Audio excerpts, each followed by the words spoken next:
Hey guys, it's Marriage Monday, and today I'm going to be talking about bitterness, which I've talked about several times before. I'm going to see what videos I have where I speak on bitterness and post the links in the description box below, so check those out after this.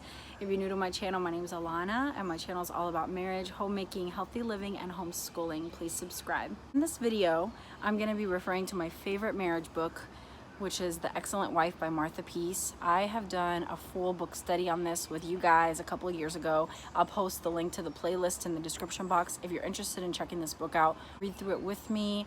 It is such a great book, and I have never gotten rid of it because I refer to it all the time in my marriage. I love it. So The Excellent Wife by Martha Peace. So there's a chapter in here about bitterness, and that's what I'm going to be referring to and as we discuss bitterness in this video. So the first thing I want to say about bitterness is that we are all capable of it, and it is one of those things that can come in so subtly, it's sometimes unnoticed.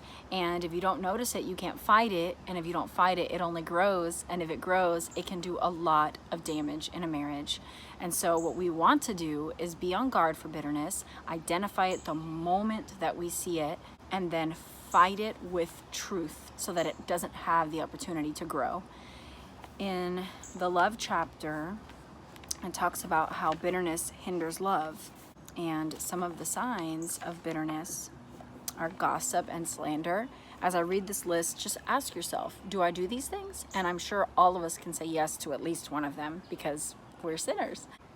So common signs of bitterness: gossip and slander. This is the process of complaining, where the wife gossips about him, her husband, and slanders her husband, thereby defiling others. She has either nothing or very little that is good to say about him.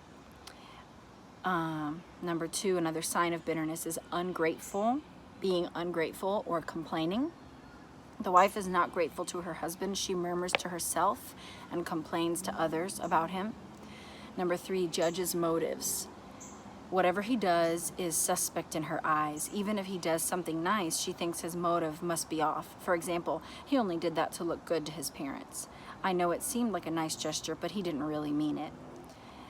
That one I can see being so easy to just creep in. If you find yourself doubting what your husband is saying, or believing what he's saying or doing or not saying, and judging, always judging his motives. He didn't do this because that, or he did this because that, or he said this because that.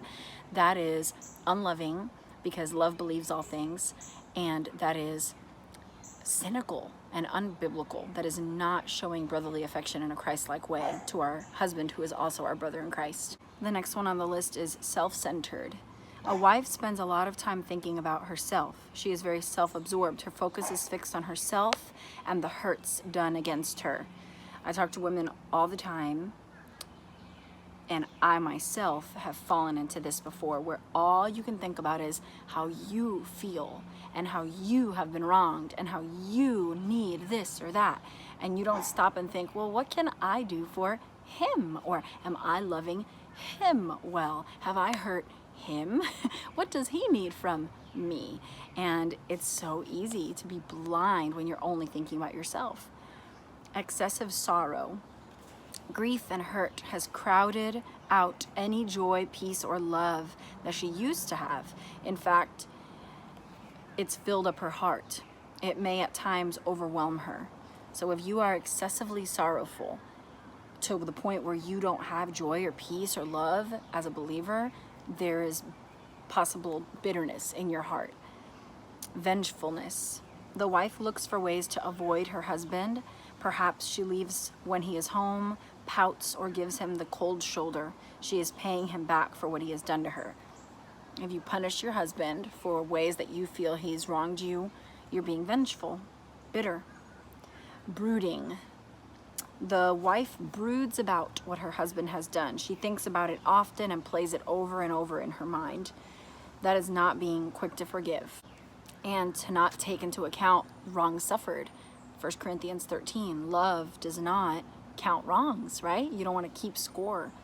And number 8 is loss of joy. Lately, the wife has little or no delight in her relationship with the Lord because of her sin. Instead of God's peace and joy, she is experiencing intense emotional pain and misery. And the last one, a critical and judgmental attitude. which I am sure 100% of us can say we've done this. It is difficult for the wife to take her focus off what her husband has done wrong and focus instead of what she is doing wrong. I mean, seriously, I think every single marriage video that I've ever made has covered that. Stop pointing the finger and thinking him, and you. I mean, you hypocrite. First take the log out of your own eye, and then you will see clearly to take the speck out of your brother's eye. Matthew 7:5. So those are some common signs of bitterness.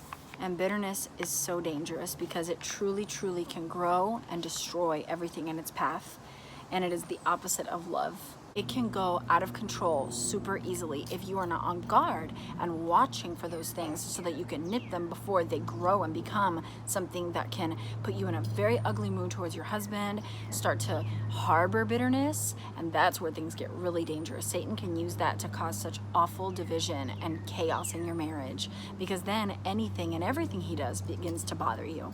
Anything and everything he says or does or doesn't say or doesn't do starts to be added to the list of the reasons why you're bothered, and before you know it, there's either an explosive conflict or you are just not in love anymore.